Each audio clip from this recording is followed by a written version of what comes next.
Vamos ler aqui a coluna da minha querida amiga Cristina Serra, melhor colunista da Folha de São Paulo, que fez uma reflexão importante a respeito de Luiz Inácio Lula da Silva, gente. Deixa eu pegar aqui a coluna da Cris para vocês lerem comigo. Vão curtindo, vão compartilhando, vão curtindo, vão compartilhando, vão curtindo, vão compartilhando, que é muito necessário, gente, para todo mundo ficar corretamente informado e para a gente entender tudo o que pode acontecer. Vamos ver aqui a coluna da Cristina. Ela que é paraense, jornalista, escritora e autora de Tragédia em Mariana, a história do maior desastre ambiental do Brasil, formada em jornalismo pela Universidade Federal Fluminense. Coluna da Cris é essa: Lula, a fome e o mercado. Não há razão para pânico da semana passada, reverberado pelos bonecos de ventríloco da mídia. O Ed mandou aqui, ó. Não entendo porque esse boca de cavalo não foi preso ainda. Exatamente, meu querido.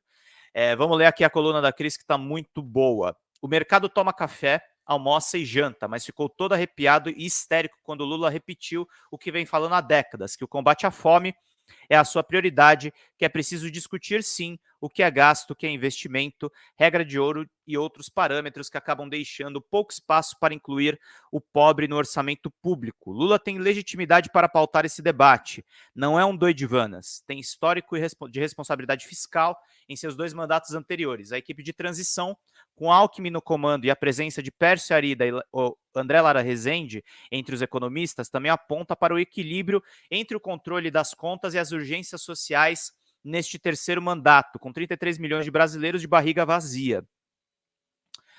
Não há razão para pânico da semana passada, reverberado pelos bonecos de ventríloco do mercado na mídia.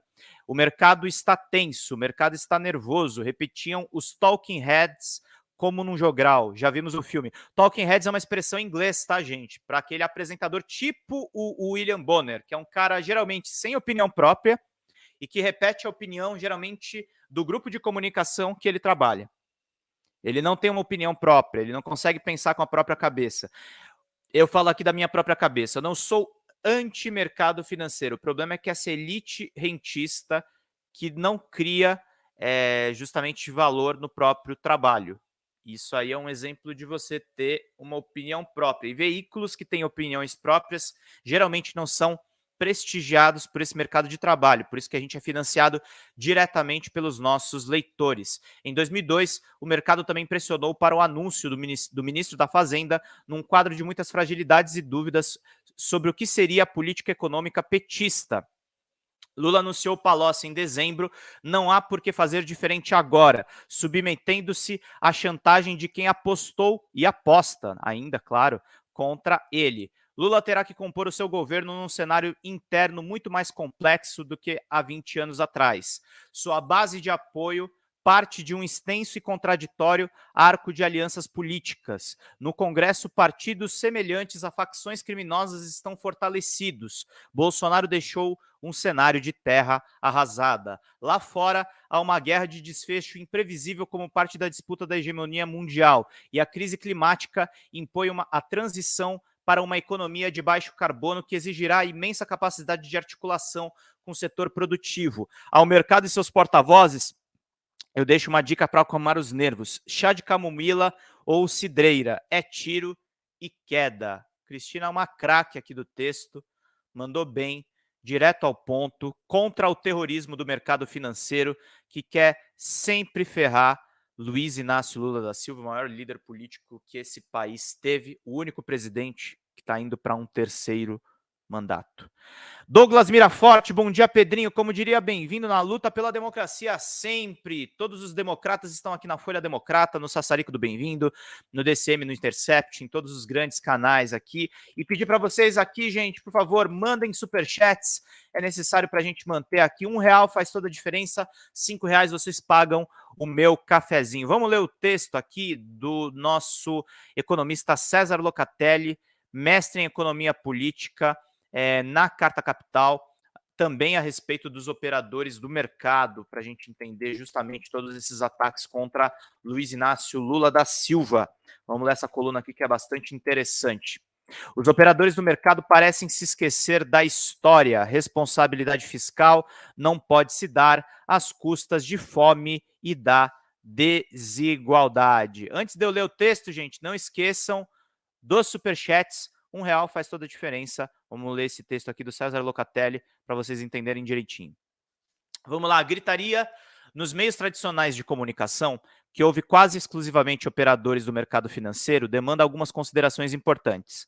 Não há crise cambial no horizonte, as altas e baixas da bolsa impactam praticamente em nada na economia real.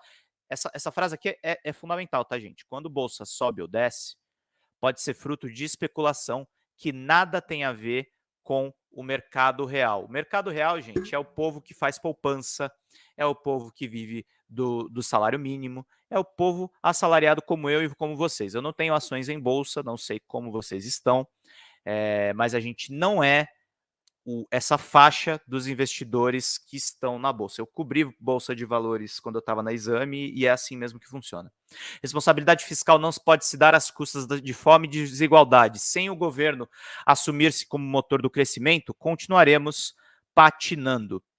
Aí ele faz algumas considerações aqui. O Brasil tem 326 bilhões de dólares de reservas internacionais. Isso quer dizer que o país tem dólares e moedas de curso internacional em quantidade suficiente para resistir por muito tempo a maus humores de quem quer que seja. É as reservas internacionais que o Lula criou. O regime de câmbio flutuante implica que o Banco Central não é obrigado a vender dólares. Não há, portanto, risco de crise cambial no horizonte. Se houver excesso de compradores de dólares e o Banco Central não vender, as reservas serão mantidas no nível atual, em um processo de alta com fundamentos reais, que não necessariamente é o caso presente. O preço subirá até chegar a um ponto em que aparecerão vendedores e o preço se equilibrará. Afinal, continua atraente a principal operação especulativa do mercado financeiro: tomar dólares emprestados no exterior, pagando, por exemplo, 4,63% ao ano, que é o LIBOR de 3 meses. Vender esses dólares para receber reais e emprestar ao governo brasileiro a 13,75% ao ano com liquidez diária. Quanto mais o dólar subir, mais segura fica a operação especulativa e mais competitivos ficam os produtos de exportação do Brasil. Em outras palavras, podemos ficar calmos que os vendedores aparecerão. O produto interno bruto de 2021 foi de 8,7 trilhões de reais. A média diária das operações compromissadas de um dia, o overnight, atingiu 1,9 trilhão de reais em setembro de 2022. A Bovespa negociou ontem 55 bilhões. Ontem, na verdade, aí é na data que foi publicado o texto, que foi no dia 11 de novembro, foi na semana passada. Com volume 158 vezes menor do que o PIB e 35 vezes menor do que aquele movimentado nas ações compromissadas, as altas e baixas do mercado acionário têm impacto bem pouco relevante para a economia real do país. O uso que os meios de comunicação e os operadores do mercado financeiro fazem das altas e baixas da Bovespa é desproporcional à sua real importância sistêmica. A medida usualmente usada para se avaliar o endividamento do país é tomar o montante da dívida e dividi-lo pelo PIB. Essa razão de dívida-PIB pode ser reduzida por dois caminhos: com o corte de gastos e investimentos e o crescimento do PIB. Obrigados, queridos, que já estão nos acompanhando aqui. Jéssica Luquezzi já mandou um pinguinho para nós aqui, para a gente se manter. E o curso Sapateiro de Reparos mandou aqui.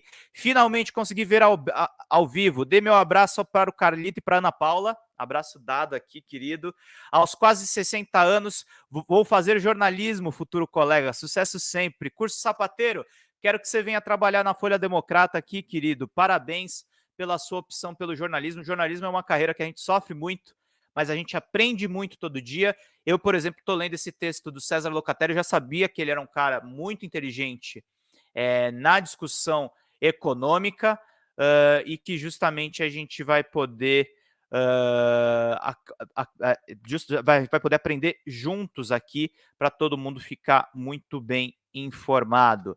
Deixa eu pegar aqui mais alguns comentários de vocês, só para a gente conseguir se mantendo aqui. Lembrando, gente, ó, estamos neste momento com R$12 de superchats. Se vocês puderem mandar mais R$39, a gente consegue chegar na nossa meta mínima. Mas muito obrigado aí ao nosso querido curso de sapateiro de reparos e mandem superchats para todo mundo ficar muito bem informado, gente. Os likes também estão subindo. o que é muito necessário. E vamos seguindo aqui com a leitura da coluna do César Locatelli. A medida usualmente usada para avaliar o endividamento de um país é tomar da dívida e dividi-lo pelo PIB. Por essa razão, dívida PIB pode ser reduzida a dois caminhos, com corte de gastos e investimentos ou com crescimento do PIB. Lula recebeu de Fernando Henrique Cardoso uma dívida líquida em ordem de grandeza relativamente ao PIB, semelhante ao que receberá em janeiro, cerca de 60% do PIB. Durante os governos Lula e Dilma Rousseff, o PIB cresceu solidamente e seus governos fizeram superávites fiscais em praticamente todos os anos que governaram. Assim, a relação dívida-PIB caiu para a casa dos 30 em 2015. Temer e Bolsonaro levaram de volta para a casa dos 60%. A FHC pegou a dívida de 22,9% do PIB e entregou a Lula 57,4%. Lula derrubou para 37,4%, Dilma levou-a para 31,9% no final do seu primeiro mandato, mas entregou para o Temer a 38,2%, um pouquinho acima do Lula. Temer elevou novamente para 52,8% e Bolsonaro para 58,3%. Em outubro de 22. Eu não sabia desses cálculos aqui, mas eles são muito interessantes e eles explicam muito do que foi o golpe econômico, o que está por trás das ações políticas de um Temer e de um Bolsonaro. Obrigado, Sandra Araújo, sempre contribuindo aqui com a gente. Vamos para a luta. A história, portanto, não explica a gritaria em defesa de um teto de gastos que nunca foi respeitado. Temer e Bolsonaro subiram a relação dívida-PIB em 20 pontos sob o tal teto. Todo o discurso dos períodos Michel Temer e Jair Bolsonaro foi de que as reformas fariam a economia crescer. Não fizeram. O discurso de Lula de que a via do consumo e a via do investimento público farão o serviço de fazer a roda girar deu certo nos seus dois primeiros mandatos. O crescimento do PIB entre 2003 e 2010 foi superior a 37%. Em 2021, com 3 anos do governo Temer e 3 anos de governo Bolsonaro, o PIB ainda foi menor do que o de 2014. Além de tirar o Brasil do mapa da fome e diminuir sensivelmente a desigualdade, a economia cresceu 50,7% entre 2002 e 2014. Mesmo se considerarmos o ano de 2015, quando a crise política sobre a batuta de Eduardo Cunha impediu que se governasse, o país cresceu 45% nos 15 anos de governos petistas. Assistindo à fome de mais de 30 milhões de brasileiros, o mercado financeiro, com a ajuda importante dos meios de comunicação empresariais, busca mais brasa para sua sardinha ou para o seu salmão. E é por isso que é comum que seus operadores fazerem de conta que a história não existiu ou a distorcerem. O neoliberalismo tem aumentado o número de ressentidos e os empurrados para os braços da extrema-direita mundo afora. Mas esse argumento ainda não é ouvido aqui. Muito boa essa coluna do César, muito rigoroso do ponto de vista técnico da economia. Eu não sou economista, não conheço profundamente o assunto, mas é interessante mostrar esse dado da dívida PIB para justamente mostrar o tamanho do estrago que Bolsonaro e Temer fizeram na economia brasileira. Por isso que a gente está abordando esse assunto aqui, por isso que esse assunto é tão importante para a gente se manter muito bem informado.